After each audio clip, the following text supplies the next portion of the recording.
Reporting to you live from the future, I am Oscar Trejchevsky. And I'm Alana Kine. And this is Hungry Talks. Welcome to the 2026 season of Hungry Talks. We're back, we're bold, and we're unapologetically human. Hungry Talks is RMIT's biggest capstone operation for communication students. 25 students from media and communications have come together to deliver Hungry Talks 2026 for the love of humans. This year, we're tackling humanity in the age of the machine. Of course, tech developments are seriously shaking up the industry, but we're going to give our insights and ideas with the help of weekly guests to deliver some hope and inspiration for a new generation of creatives. Now, there are two letters getting a lot of buzz right now, A and I. Not us, artificial intelligence. Will it help us? Will it take our jobs? Will it take over the world? We're crying out for the love of humans as we take on the challenge of automation. This season will explore all that it means to be a human creative. To be human is to feel love, pain, anger, happiness. No amount of money or research will allow AI to cry a real tear or give a genuine laugh. Being able to communicate effectively is being able to understand. If AI can't understand emotion, then it can't understand what it truly means to be human. If AI doesn't experience life, it can never tell us what it means to live. The best campaigns make you smile, laugh, or maybe even cry. The most successful creatives capture attention through the human experience. Creativity and communications should make you feel. This is where Hungry Talks comes in. Across 10 episodes, we're writing a love letter on what it means to be human, while fighting for our place in this industry. Gen Z's entering the workforce are the first generation of digital natives. We've had the internet our whole lives, yet entry-level roles are feeling more out of reach when we race against the machine. Gen Z graduates are essentially the AI guinea pigs, with young people more likely to see negative career effects from AI automation. According to the government's recent AI and employment job report, job growth is down for young people significantly. This rapidly evolving technology has seriously changed the way Australians are working. Agencies are looking for AI natives and graduates who understand the tech revolutionising communications. 1 in 5 active job listings for communications and marketing specialists list AI literacy as a wanted skill. Our job tonight is to find ways we, as young comms professionals, can navigate the evolving AI landscape. We often think about generative AI models, ChatGPT, Claude, but the technology can do so much more. The reality is AI has been around much longer than we realised. It's embedded in our lifestyles and workflows in ways we don't tend to notice. That scarily specific TikTok feed, the robot vacuum cleaner eating all of your cables on the floor, the bank app notification about suspicious behaviour when you're trying to buy concert tickets. It's all AI now. In the industry, it used to do the data maths that you just don't want to do, the coding you don't understand, and the meeting notes you don't like taking. You don't need to be dating ChatGPT to have an intimate relationship with AI. Chances are it's already more closely integrated in your daily life than you know or would like to admit. Our fantastic guest today will speak more about the tangible ways that this tech is embedded within the industry and what we need to learn about it. Of course, we also have to think about the ethical and environmental perspectives on AI. It would be irresponsible not to mention, because AI is a risk for our future. As we mentioned earlier, AI is making jobs harder to find. Just 2 weeks ago, Channel 9 announced plans to axe 30 jobs in The Age and Sydney Morning Herald because of extreme AI disruption. Globally, Gen Z will be impacted as we're already seeing significant displacement in international markets, such as the US.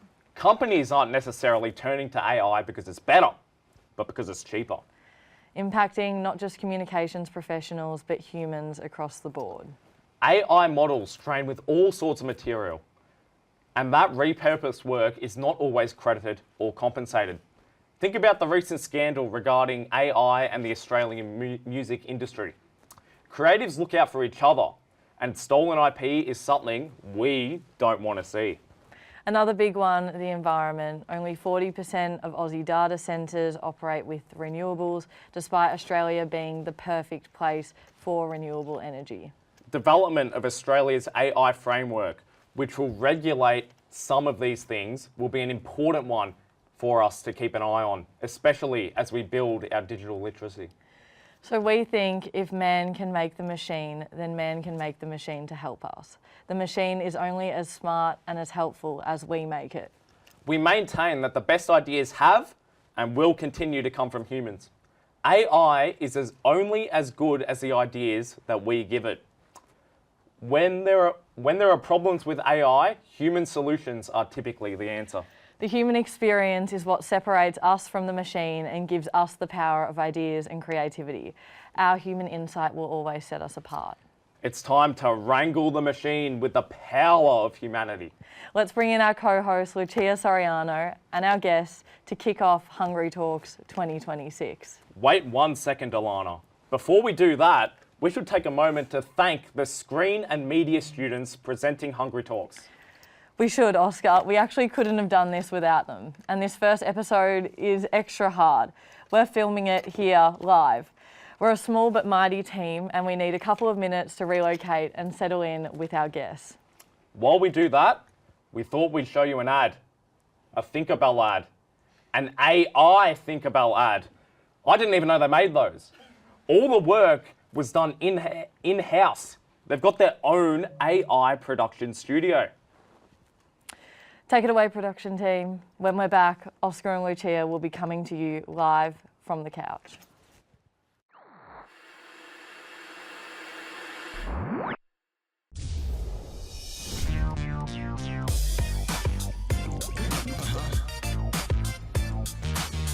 What?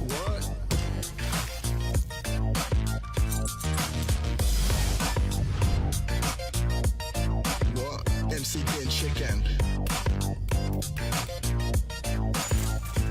See, I'm king of the tip, lord of the gutter. See, dumb trash and my heart's in a flutter. But here comes Karen with a camera lens, reporting my lunch to her digital friends. Snaps and soul, you think you're so flash. Trash is my treasure, stay off my stash. Snaps and soul, please go away. Let me live my bin chicken way. Pipes in my spires, dump surface my beds. Thrive on trash while humans see red. Trolleys are houses, potholes are fools. Trash is my kingdom where bin chickens rule. Snaps and soul, you think you're so flash. Trash is my treasure, stay off my stash. Snaps and soul, please go away. Let me live my bin chicken way. Mattress in the mall, that's a 5-star bed. It keeps the ground warm from my feathery head. I love a burst pipe, love a graffiti wall. I love it dumped, fridge bro, I love it all. Snaps and soul, you're doing too much. Without my trash drawer and I'm losing my touch. Snaps and soul, solving away. How will I live my bin chicken way?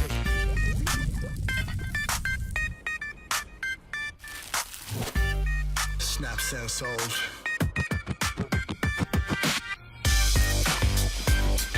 Just don't do it, bro. Let me live my bin chicken way.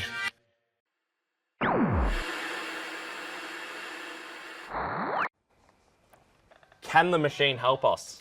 Look, we could ask a computer, but I think it's better to ask some humans. So please welcome our guests, Stef DiGianvincenzo, Ed Howley and Paul Arena, to the couch to talk all things HI.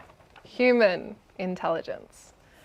Stef comes to us as a Chief Marketing Officer with experience in Meta, Google, Cotton On, and Ovum AI. As a creative strategy pro, she's going to help us understand the real world of digital marketing and AI integration. Now, Ed is a founding creative partner who has been included in B&T's 30 Under 30 and Campaign Brief's Small Agency of the Year list. His agency, by all means, is coming off a hugely successful City of Melbourne campaign. So it's an exciting time to get this great ideas man on the couch. Paul is a brand strategy and marketing whiz, and most recently an AI enablement lead at Clemenger BBDO. He's an Effie and Cannes Lions winner, having worked with some of the biggest brands in Australia. Think of Toyota, Asahi, Nike, and our Matildas. Now, I don't know about you, Lucia, but I think this is a very exciting lineup to start Hungry Talks 2026. Oh yeah. Now, first up, who are you? We answered that, but who are you? What do you do? And why do you do it?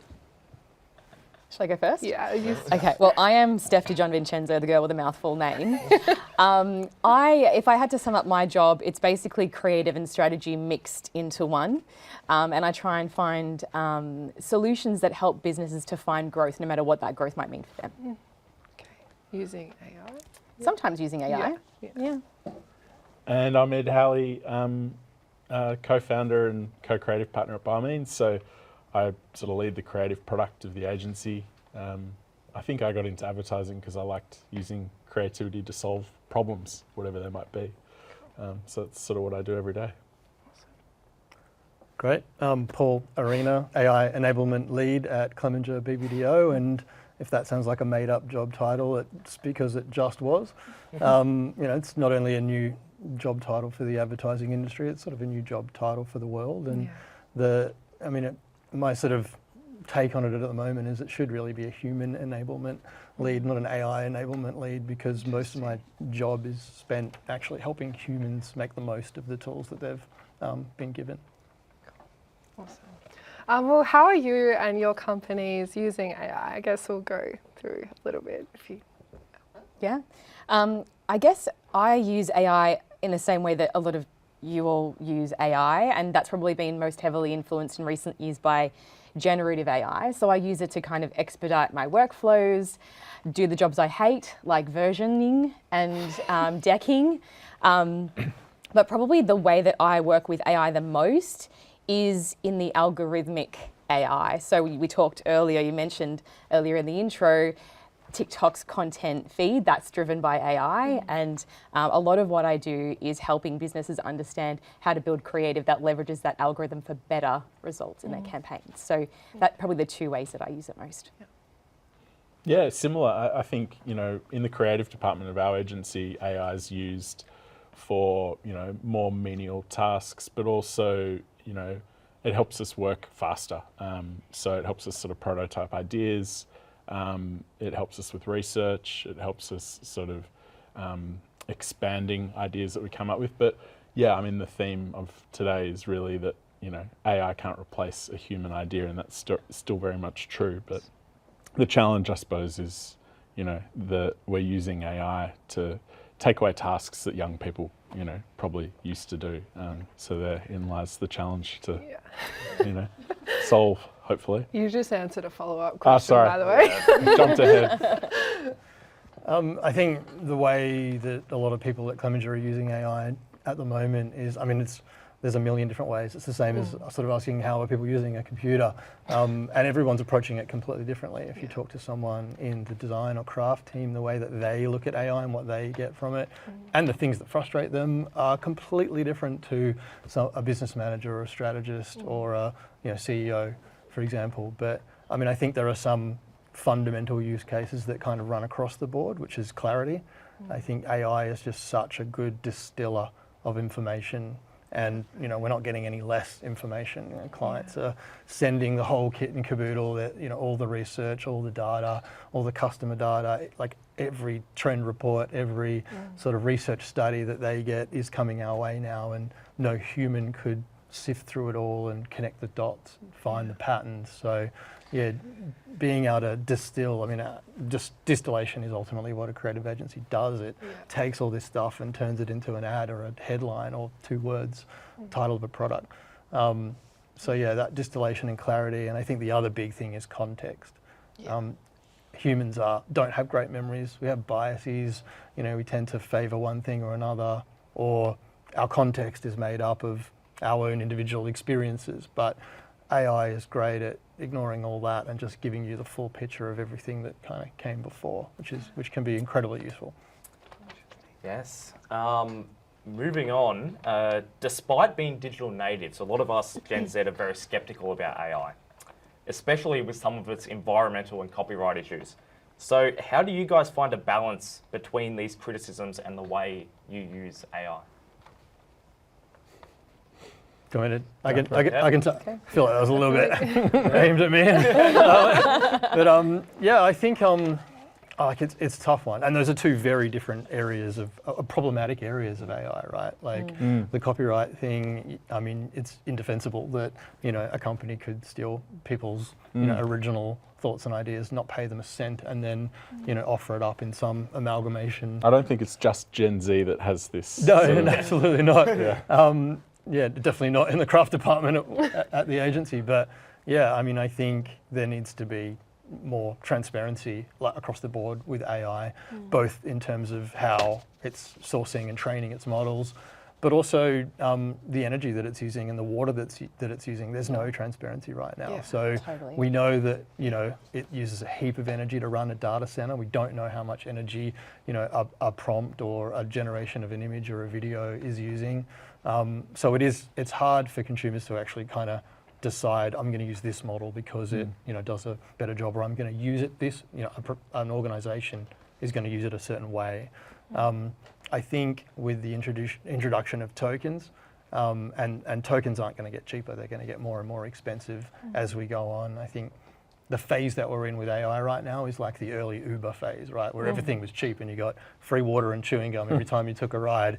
And now it's not cheap, it's expensive. And AI is going to be the same way because these businesses aren't making the profits that they need to make to meet their valuation. So as they start billing more and more for tokens, and hopefully people will become more and more, responsible in terms of what they're using it for, using it to write an email, using it to, add up some numbers is, hopefully that kind of stuff goes away and we start using it for bigger and better things. Yeah. We had a follow-up question for that, and it was, how can juniors use AI to their advantage? With all of this in mind. Yeah, I can tackle that one. I mean, as you said, we're in this sort of like early Uber phase. The challenge with AI is it's just come upon us so quickly, and humanity's kind of sleptwalk into this world where it's here whether we like it or not. And I think there's, advertising has always been hard to get into for juniors, but now it's harder than ever. But what AI allows young creative people to do is the barrier to entry to create your ideas and create and make is now easier than ever. So I think there's an opportunity for young people to upskill. You've got time on your hands that we don't necessarily have. So learn the tools, start experimenting, start making stuff. Because I think increasingly we're going to see the role of creative people being creator and maker. 100%. I've actually seen quite a few jobs on the jobs boards recently for content creators, specifically for creative people with, say, under 2 or 3 years experience. So using some of those AI-enabled tools will help them produce the content that we would have struggled with coming out of uni, right? So whilst there aren't necessarily the junior jobs in those bigger agencies like there used to be 10 or 15 years ago, there are absolutely opportunities out there, and AI, I think can actually enable you to get those as well. Okay. Well, we've got a question a little bit down the skepticism route, but do you think that audience perceptions change when they notice that brands are using AI? 100%. Yeah. Like I find myself, I don't know about you guys, but if I see an AI ad on TV, particularly TV, I'm less allergic to it if it's in my feed, but I kind of recoil from the screen a little bit. You can see it a mile away and it feels, I don't know, it's just artificial in the way that just puts you off the most. I think though, like AI is coming a long way. Some of those like tells are going to start to become harder to see, which is a good thing because it will allow more brands to kind of play in that space. But I think right now it is brand damaging. And we will start to see like brands experimenting with these kinds of applications is fairly new. We're not going to see the brand damaging effects of that for probably another 18 months where they actually can look at their brand tracking and see sentiment in market and stuff like that. So it's probably too early to tell, but my instinct says yes, it's probably not a great thing for the brands. We're talking about execution though, aren't we? Totally. Like, it's a little bit like back in the day you had websites dedicated to like Photoshop fails. Yeah. And, you know, the AI is used throughout the process, you know, and execution is just one area of it. And to your point, it'll get better and better. So.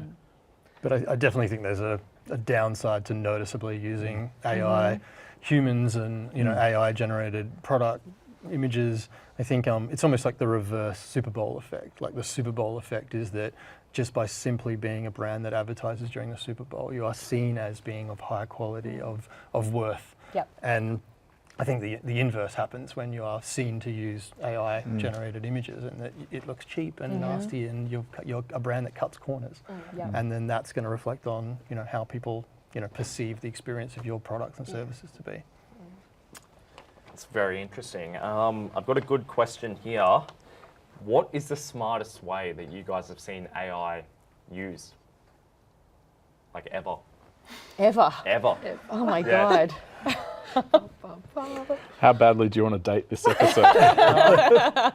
I mean, I just watched a 27-minute short film called Pomegranate that, you know, the special effects were, you know, outstanding. But, you know, I think when we talk about smart uses of AI, I think the theme here is like the smartest use of AI is being disciplined about how we use it and when and how. And I think increasingly, like if we can all kind of learn how to employ AI in a way that it elevates our human product and it doesn't sort of destroy it, that is going to be the smartest use of AI. I think as well, I've seen some really amazing applications of it from people who are not at all in our industry, but are looking to replicate software that they might otherwise have to pay for. So like using Claude to like build me an agent that can do X, Y, Z instead of paying for, I don't know, a Salesforce or some kind of CRM platform. You can actually just build that yourself in Claude. So I think that, particularly with small business owners who are just kind of scrappily figuring things out, I think it's a really powerful tool for replacing some of those bigger software platforms that are traditionally really expensive. Yeah, I think some of the software builds that I've seen with bad and minimal prompting, people are able to create full interactive 3D video games and things that, you know, I mean, my past is working in the video games industry and it would take 3 or 4 years to build a game and someone can do it in an afternoon with a few clever prompts. The finished product might not be as good, but being able to go from zero to something people can play and test and start to refine is pretty amazing. So I think some of those leaps of being able to bring the final product so much closer, or 80% of the final product closer, is pretty amazing. I think some of the other great, cool, interesting uses I've seen are like creating brains, where people are, you know, creating systems that store knowledge on various things and give personalized context on things. So I have a work brain and a personal brain, which are two different AI systems that know everything about, one knows everything about my job and all the projects I'm working on, every meeting that I have, every email that I receive, every Teams chat conversation. It has all that context. It can help me solve problems quicker and respond to clients and you know, staff quicker. My personal brain knows, you know, about my life and my goals and side projects that I'm working on, and, you know, can kind of help me solve those problems and kind of jump to the solutions quicker in that as well. So yeah, I think instead of using AI as a search tool, which I think is the kind of the first way that a lot of people use it, ask it a question, get a response, starting to string things together and build memory and build context and understanding is kind of the next level. And I think it starts to get really interesting when we do that. It raises an interesting ethical question above and beyond the kind of environmental and copyright thing though, because I've recently heard of a business who is building these kind of brains, and you can call it like it's your mini self or your double, and they're proposing that businesses have the brain for every single employee and keep that brain when the employee leaves. And I'm kind of like, what about my IP? Yeah. Like if I go, surely all my IP should come with me. You shouldn't get to keep that. So I feel like that's an interesting next ethical conundrum we're going to have to face, because brains are kind of a new thing on the scene. Totally. Like super smart agents, right? Yeah, well, you should be able to license it back to the company and should. receive Yes, receive sell a it. dividend. Restrict it. I want to raise. I'm going to put this on pause for a little while. Price tag on it. That's crazy. Well, we're going to go into a little human question. And what is one thing you don't think that AI could do or do well? I feel like we sort of touched on this just then, especially with your response. But if you guys want to... I mean, for me, it's ideas. Yeah. Like, it's terrible at coming up with good ideas that feel resonant and relevant. I feel like it's really good at mediocrity, right? So it can do something that's not bad, but also not great. And the problem is that ideas have to be like different to be great, and it can't quite do that yet. So for all the people, sort of in your sphere in RMIT and in the industry who are responsible for coming up with ideas, I think that role is very protected. I think for a minute we thought we could outsource the ideas, but we pretty quickly learned that you can't, because the result is dismal. Yeah, I mean, the very way that AI is constructed, it's convergent thinking. It's bringing together an amalgamation of everything that it's been trained on, which is everything that kind of exists in the world already. So I think it's going to increase the value and the need for divergent thinking, and diverse thinkers are going to become more and more valuable, because they, people who are, not neurotypical, people who have, cultural diversity has always been a huge thing in agencies. Now it's going to be a survival thing. You're going to need those people that don't think like everyone else, because they're not going to come up with the idea that the machine is going to come up with, because a lot of people are going to use the machine to come up with an idea. And the biggest fear of any agency person that goes on a lot of pitches, like Ed is at the moment, is that you walk into the pitch and you present the same thing that the agency before you presented, and they presenting the same thing that the agency before them did. And if we're all taking the client's information and data and putting it in and getting the same strategy and proposition, we're going to be heading towards the same ideas. We need to raise above the mediocrity. Yes. Now, this question is interesting. Do you think that humans will outlast a machine, or we're going to end up like the Terminator, with AI taking over? What do you guys think about that? I like to think the humans win. Let's hope. Yeah. I think we have to. I mean, that's why this show is so important, right? Because you guys are the next generation coming into the world, and this is the world that you're inheriting. So hopefully exploring these themes help. And you mentioned it a little bit earlier as well. We're already seeing early signs, I think, that things are going to be okay and humans are going to come out on top. Like with the profitability challenge of the AI companies, AI will naturally have to become more expensive when they IPO, because they're then accountable to shareholders. So having a Claude account is going to cost a lot more than it does today, potentially 10x. And then you have to ask yourself, is it worth having all my employees using all of these agents costing me the same as I could use to hire an entire, workforce? Probably not, because humans are still better, especially at the ideas piece. So I kind of feel like in about 6 months' time, we'll start to see a bigger wave of a shift away from using AI for everything, which you also mentioned, and being more discerning about what we're using it for, being more practical about what we're using it for as well. But yeah, I think we're starting to see early signs of it. I think Salesforce have already gone about hiring back a lot of the people they fired and replaced with AI about 12 months ago, and that's starting to be a trend overseas. I think we're going to see more of that locally as well. Wow. Fantastic. Well, thank you guys very much for that interview. It's now time for human verification with Lucia.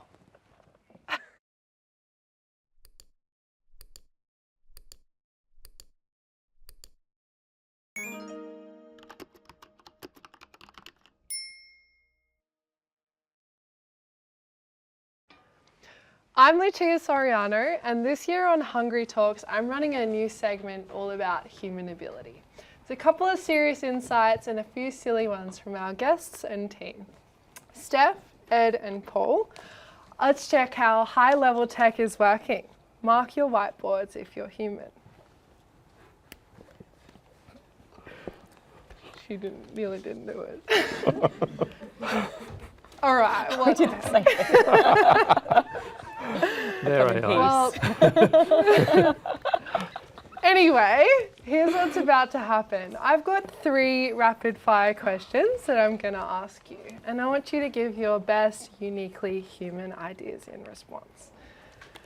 I'll give you about 15 seconds to write down your answers. You can doodle or write whatever you fancy, and after that, we'll flip the boards and see where our heads are at.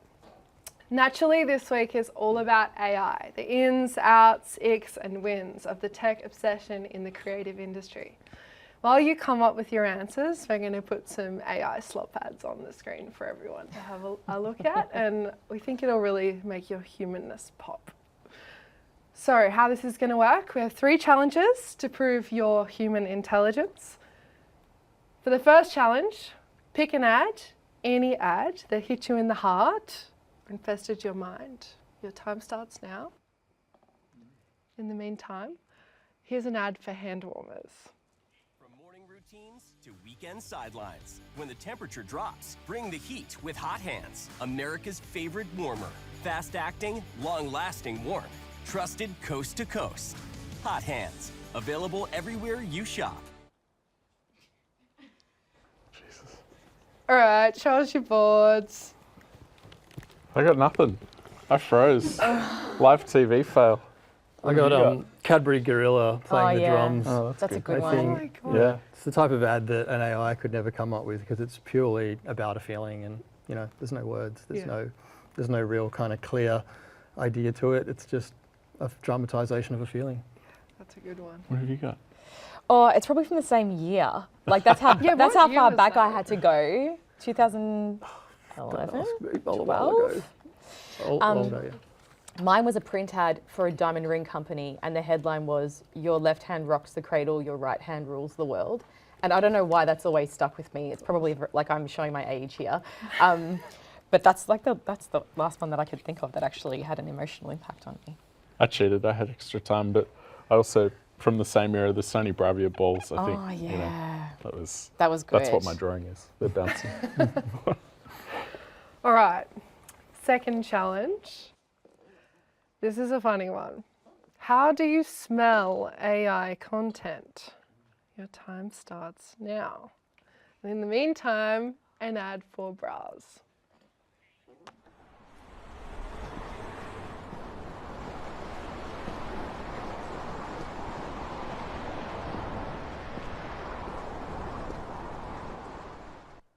All right.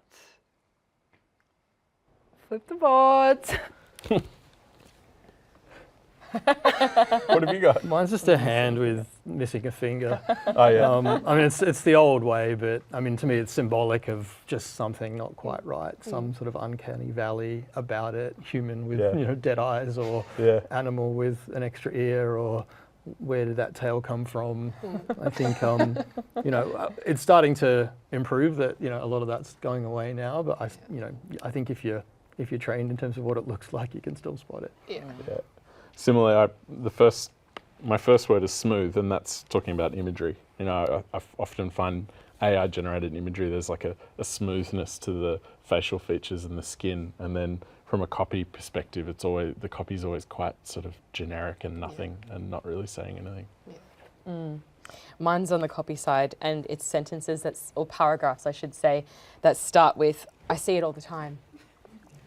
Can I also just take a moment to say I'm really upset end dashes, because I'm a copywriter by background, and That's just how you write. That's how I write, and now people just think that I'm writing with AI, and I swear I'm not. I just love an end dash. Oh, just you wait. All right, we're nearly there. So let's get into our final challenge. How do you tell an AI influencer?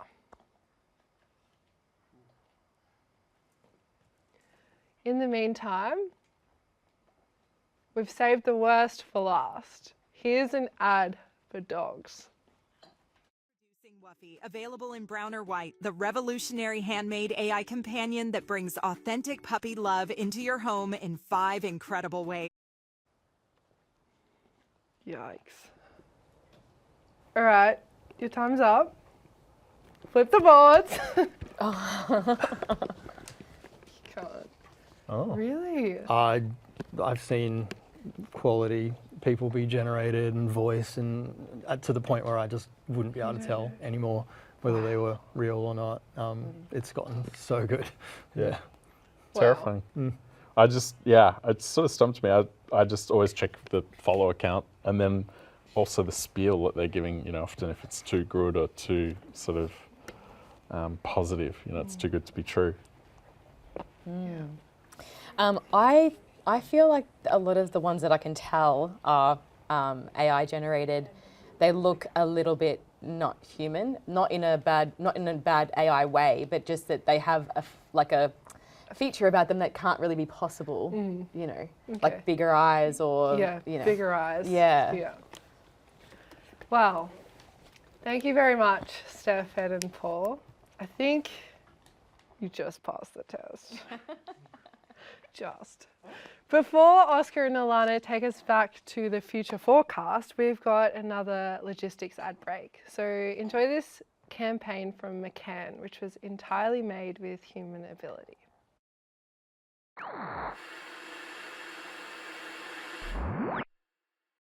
Mwah. I just eat the Joe and the Juice tuna cardo. Oh, I didn't know you could get those. There's a lot you don't know, dear. Well, I know that shirt's not coming back into fashion anytime soon. Touché. For lunch and everything else. Did somebody say just eat? When it's the season finale, we just eat Five Guys. Yes. Oh, don't you worry, I'll get it, girls. Howie, am I move? Sorry, am I in the way? Sorry. For nights in and everything else. Did somebody say just eat? Did somebody? I just eat a McMuffin in bed while hubby does the school run.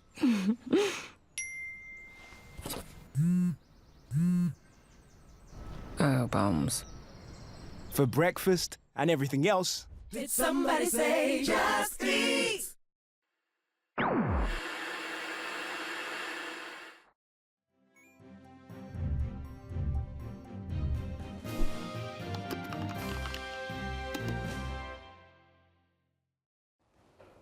It's Alana here. Now, Oscar, what the heck is future forecast?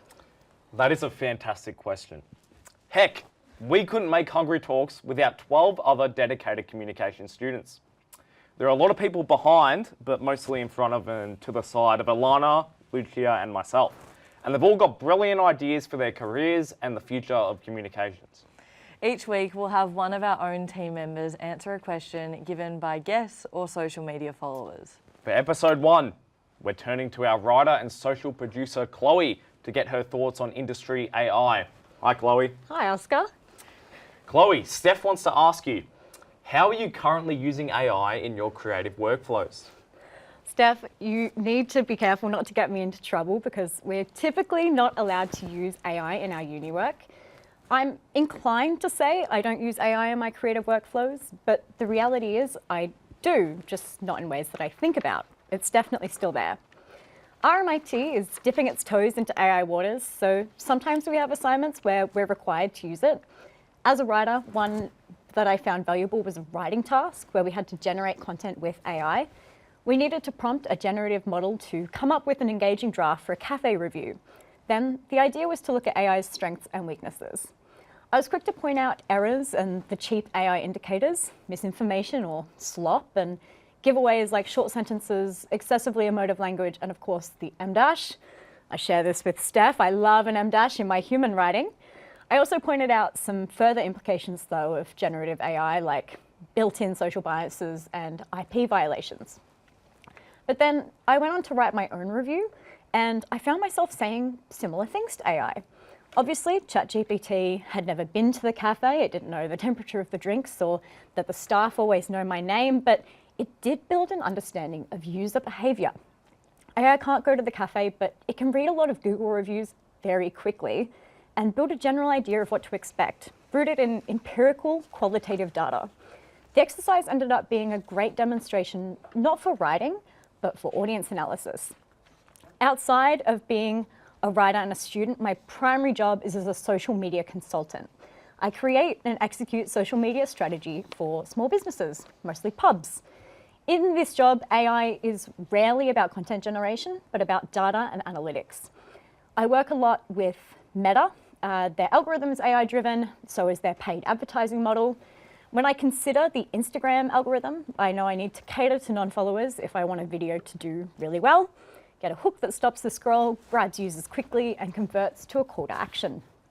The attention economy that digital marketers operate in is AI-driven and has these massive, massive amounts of data behind it. So I use this data to segment and target my audiences before creating a strong strategy and tailored content. The AI cafe review I mentioned earlier made me think more about how AI can be integrated into my hospitality marketing work. SEO is dying, so now we look at GEO. Reviews are more important than the website, hashtags are redundant, and the algorithm decides how well you do. So I've learnt how to tackle the AI algorithm. Another thing, I really preach AI literacy. It scares me that kids are coming up through school and using ChatGPT for everything. That should not be happening. But I think it is something that can be taught, not just to school kids, but anyone who uses technology.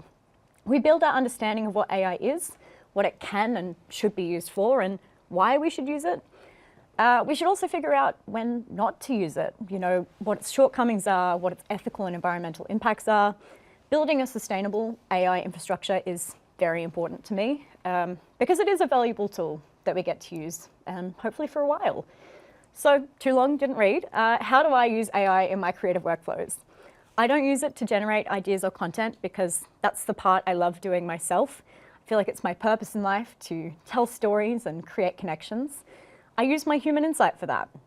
But the bigger numbers and the data sets, the audience profiling that I can use AI for, really does support me to be a stronger digital storyteller.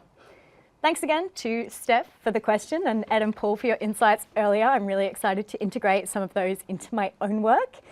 For now, I'm going to pass back to Alana and Oscar for quick brief.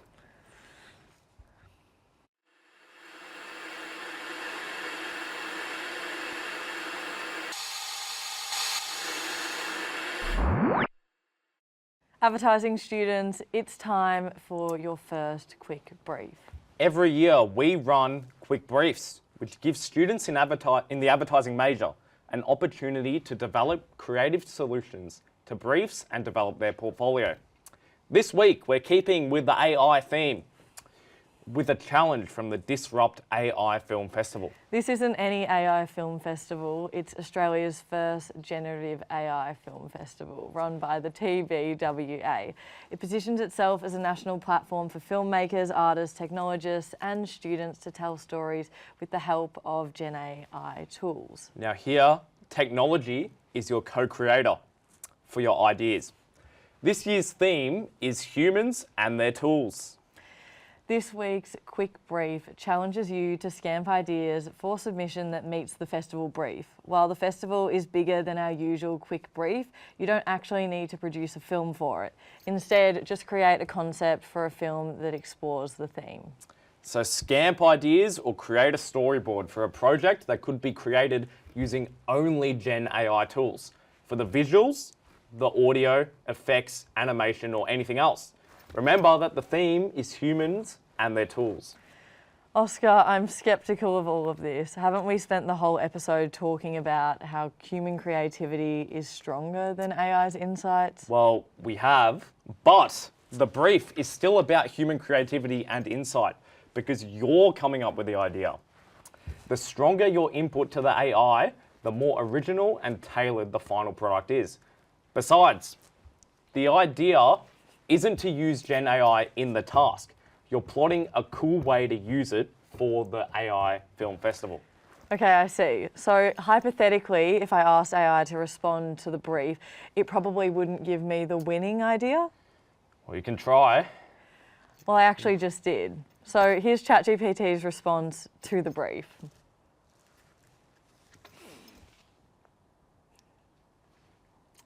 Well, if you think you can do better with what you just saw, submit your Scamp and storyboards to scampchamp@hungrytalks.com.au for your chance to be featured on the honour wall in the ad lab and be in the running for the 2026 Scamp Champ. Pretty exciting stuff, Oscar. Now, Yes. can you tell me what's one thing AI could never do?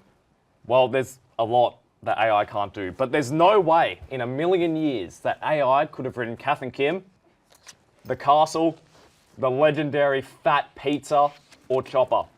You know, it's different, it's unusual, it's the vibe of the thing. AI does not understand Australia one bit. Our culture is just different. Most would say weird, but even other humans don't understand the Australian culture. But a lot of human campaigns have nailed that Aussie insight. Don't you remember Rhonda and Katut, our cross-cultural lovebirds, or the mildly offensive "see you in the NT" ad? I do, Alana, but AI cannot walk barefoot in the supermarket or burn its tongue on a meat pie watching Collingwood lose. It can never replicate Australian creativity. Humans are flawed, irrational, emotional, weird, and wonderfully wacky. Some of our best ideas come from unexpected places. Experiences that feel deeply personal, yet prove to be universal. Bizarre and unlikely connections, and fleeting thoughts we never expected to become something more. Like Bank West's unsettling ads or Kia's zombie-proof campaign, they exist because people are willing to take risks and embrace the left-of-centre thought. This season celebrates that uniquely human creativity and the imperfections that make it just so powerful. We'll get to the weird, the wonderful and the wacky later in the season, don't you worry. But next week, we're talking about something quite serious. We've spoken a lot about the limitations of AI, but humans are not without their own flaws. Humanity has obstacles. The reality is gender inequality still plagues this industry like many. Next week, we're confronting the boys club featuring the aunties in the show and across socials. We'll see you next week for an honest, hopeful chat about a female future in communications. But until then, you can keep up with Hungry Talks online. We're on LinkedIn, Instagram, Facebook, TikTok, and of course YouTube. You can also find exclusive content on all of these channels. Handles are down below. Thank you again to our guests, Stef DiGianvincenzo, Ed Howley, and Paul Arena. Your guys' insights were fantastic. Thank you so much. Reporting live from the future, I'm Alana. And I'm Oscar. Boys Club goes live at 6 p.m. next Wednesday. We'll see you in the future.